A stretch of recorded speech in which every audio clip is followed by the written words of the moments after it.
I want to tell you a couple of stories today. 4 months after I got my son with autism's diagnosis, that he had autism, I gave up my career as a computer analyst, as an educator at the tertiary level. I felt like I couldn't cope. My life was pulled in multiple directions as I tried to figure out parenting him, the charge to kind of fix him, and then just to be a career woman and run my family. I just felt like I couldn't handle it, and I walked away. Now, I help autism moms who want to create high-impact, family-centered businesses do just that. Create income and life in a way that really fits the rhythm of their lives. But I want to tell you how I got there. There are 2 days at 4 o'clock. I want to tell you about 4 o'clock. It was 4 o'clock one morning. I hadn't gone to sleep yet. My son was by this time a teenager. Autism plus puberty is autism with steroids. What that means is that all the stuff we had to deal with, impulse control and tantrums, just up. More OCD, it was crazy. And I just remember that feeling of multiple days on a row, 4 o'clock in the morning, and I hadn't slept yet. I was exhausted. And I thought, we've been doing this since he was 2. I don't think I can keep this up. I don't think I can manage. I wanted to help moms like me, and I couldn't figure out how to do it, but I knew something had to shift for me so that I could be of service. Other people were facing this dilemma. And I'd solved some of the challenges we faced as meeting with the first person to ever hire me as an autism parent coach. I figured he could help me. He's a serial entrepreneur. He knew all kinds of nerdy, techie stuff. We have a background in computer science together. He's a musician, amazing guy. And I said, how do I help people? And we shared our ideas. He said, come over, let's talk. And after about 4 hours together, I just remember that moment, like 5 seconds before I became an entrepreneur, when he said, hey, the domain name is available. Do you want it? And I'm looking at him in shock, like, what? I don't have any money. All my doubts, right? I'd walked away from corporate. I'd walked away from education. I had no background. How do I run a business? He says, it's available. Do you want it?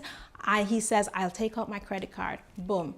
melodyofautism.com, my first official business. And I said, oh my goodness, I have to do it now. I have to do something. And I became a business owner. And that was a pivotal moment for me because it created this shift from being fully focused on what was going on in my own life and the chaos I was feeling to how do I help other people in their chaos. There's a movement going on. I don't know if you've noticed it. Do you know how many businesses are run by autism families and special needs families? There are so many solutions to the problems that we face that are being solved by people like us. And it's being solved in ways that fit the life that we face. Send email to faith@melodyofautism.com and we can talk about your place in this movement. We're back, and now we're going to be joined via Skype by Faith Clarke.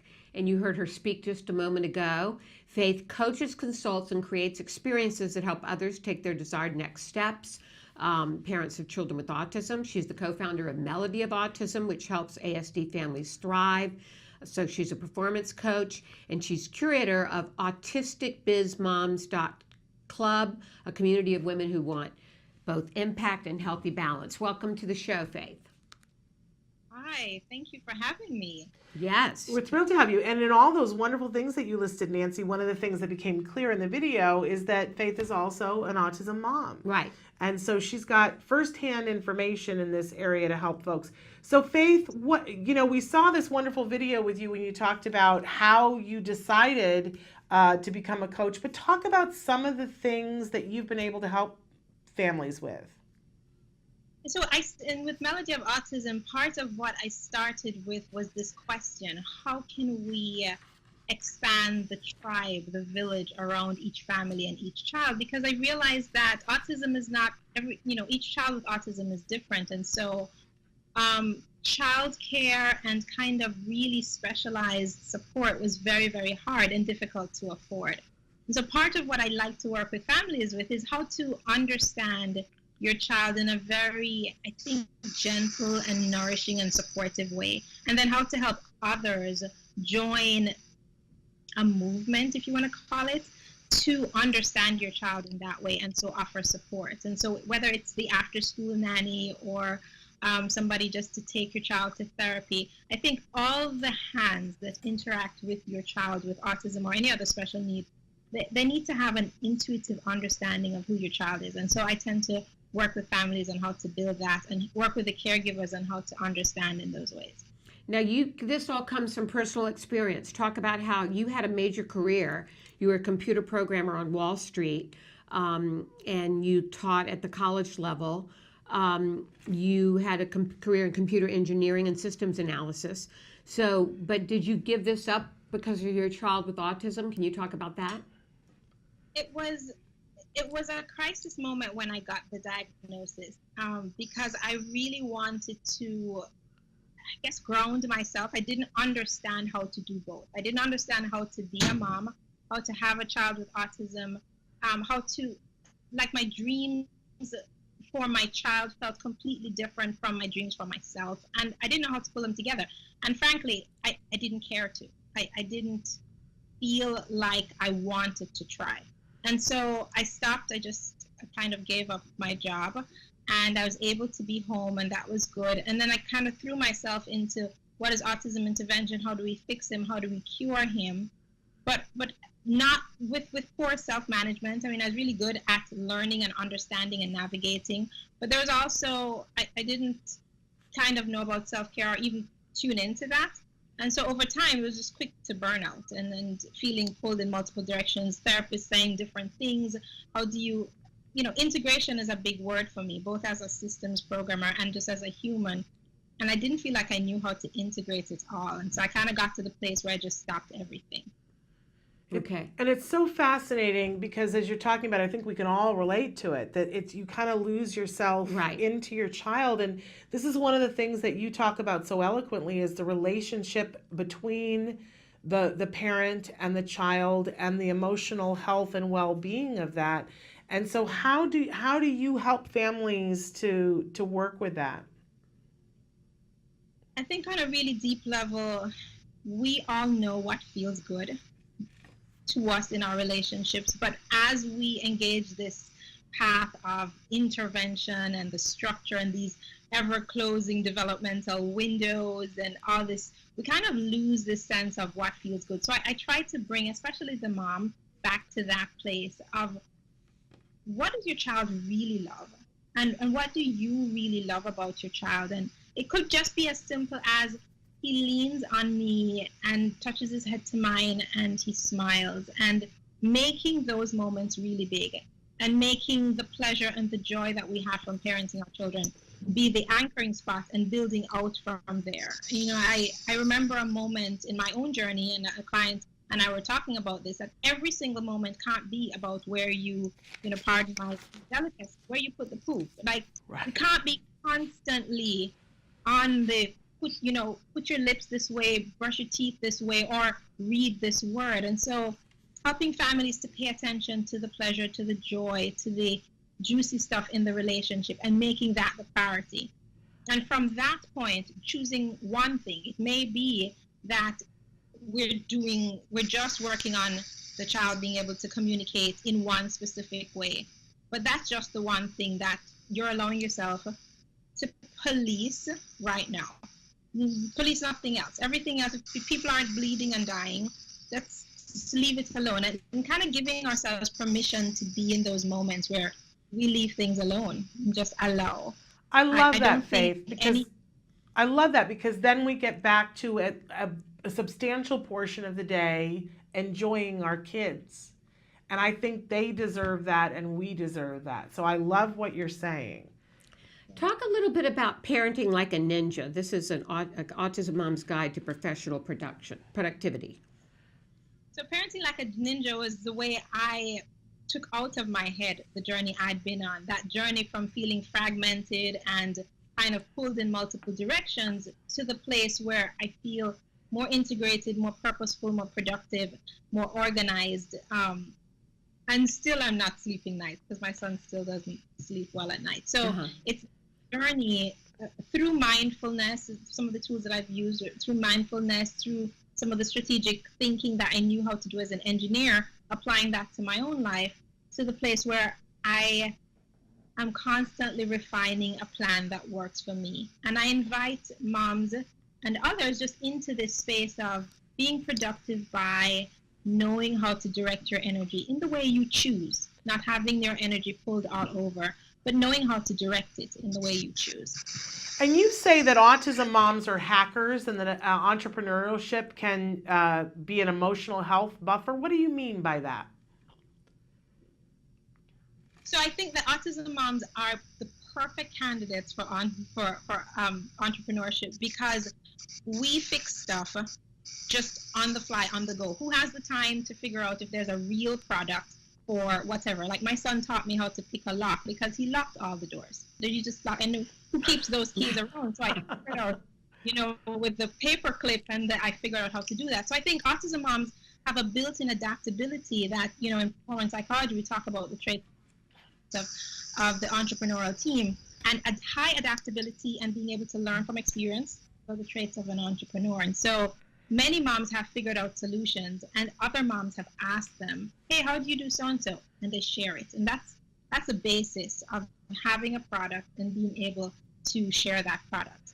And so when I say buffer to the emotional stress that comes with being a special needs mom, many of the autism moms that I know have limited kind of satisfaction at work. The relationships that they have with girlfriends are so it's sometimes fragmented, sometimes limited. And so basic psychological needs are not being met. And that's what makes us vulnerable to emotional distress. And so entrepreneurship is a way to feel competent, to feel productive, to build a village and to build community. And so it can really meet so many of our basic psychological needs that we're not meeting over the course of kind of fixing our kids. We've got a mom who wrote in on Facebook and wants to know, my question is, how can I build a business in reference to autism? I'd like to have an autism store. Yeah, wow, that is awesome. And I think, part of the life we live as moms shows us the need for products and services that would make sense to us. And so I think definitely, first of all, I'd love to talk with you offline, just we could brainstorm that and kind of bring it down to something very specific. Many of us who see the need for a business, see the need for multiple products, but for our sanity as autism moms, we should probably start with one. And so, I think you definitely can by honoring the way you work. Many of us have incredible strengths, and if we build the business around our strengths, not based on what others say, not based as much on what the textbooks say, but build it around your strengths and what's good and easy for you, you can definitely have a really productive business. Faith, you've got such a strong, calming presence, yes, right? I can totally see why someone would want to be coached by you, because you make it all seem reasonable and doable, and just you saying, well, that's great, but maybe let's start with one thing. I just took a breath. I was like, oh, doing a store is going to be a whole lot. Oh, one thing. I can do one thing, right? And I hope that this mom thinks so as well, and hopefully you guys will be able to connect with each other. You. Yeah. Yes, I believe that was on Facebook. It might have been on YouTube. But Faith, how can people get a hold of you? Email faith@melodyofautism.com. That's a simple way. Or at autisticbizmoms.club. If they go there and they jump into that group, then just send me a message, because I'm there multiple times a day just chatting with people. Okay. And is Parenting Like a Ninja available as a book? Parenting Like a Ninja as an ebook is on Amazon right now. But for members of Autistic Biz Moms, I do have some complimentary copies, so they could hop in and get there. Okay. Wonderful. Right. And what do you have to do to join that club? Tell me that you want to be a culture shifter, and you want to do things differently, and you want balance in your life between parenting and the other aspects. I think I'm pretty like, come in. It's open door.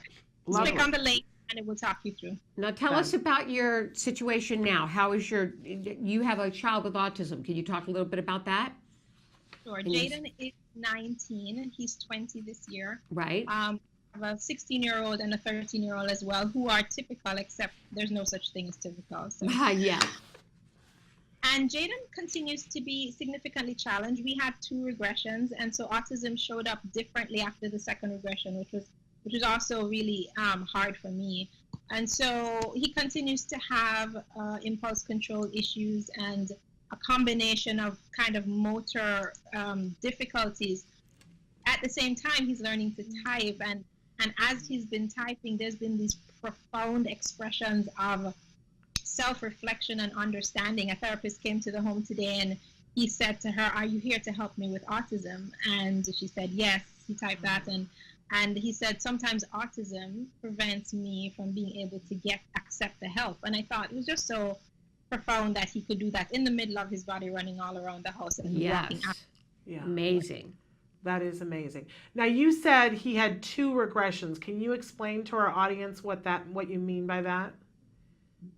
So when he was 15, somewhere in the 15-month window, I began to see him lose some of the skills he had. And for me, that just looked like I could send him for a toy and he'd go for it. And then over a couple of months, he stopped going. I'd say, "Hey, Jay, go get the doll," and he'd get it, or then he'd go and not get it.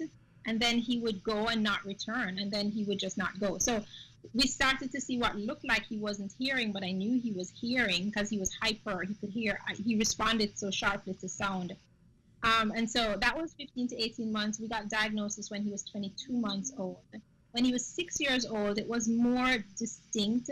We had, I don't know what it was. He stopped eating. He stopped moving. He lay around in bed. It looked like he had a cold, but he was just really, it was different, and I'm not sure. Could have been like strep into pandas. Those are the speculations people have said. But when he came out of that, he came out having lost the potty training he had. He lost some of the language he had, and he came back with more tics, more twitches, more jerky movements, less smoothness in his body. And a lot of that has remained to this point. That had to have been devastating. Yeah, it must have been very hard for you. It was at 6. I had him at 6, and my daughter at 3, and I had an under 1-year-old. So it was really, really a difficult period. I can only imagine. Well, it's great that you've taken all of your personal experiences and you're using them to help and coach other families. Amen to that. So let's tell them the website again to go where they can find out more about what you do. And I didn't say that before. The general website that I can find me at is faithclarke.com. But my Melody of Autism work with caregivers, that's melodyofautism.com. And my entrepreneurial work is at autisticbizmoms.com.club. So if you reach out to me by email, I'll point you to any of the spaces and that would be at faith@melodyofautism.com. Wonderful. Okay. Thank you so much. Thank you, Faith, for being with us, and continued good luck to you.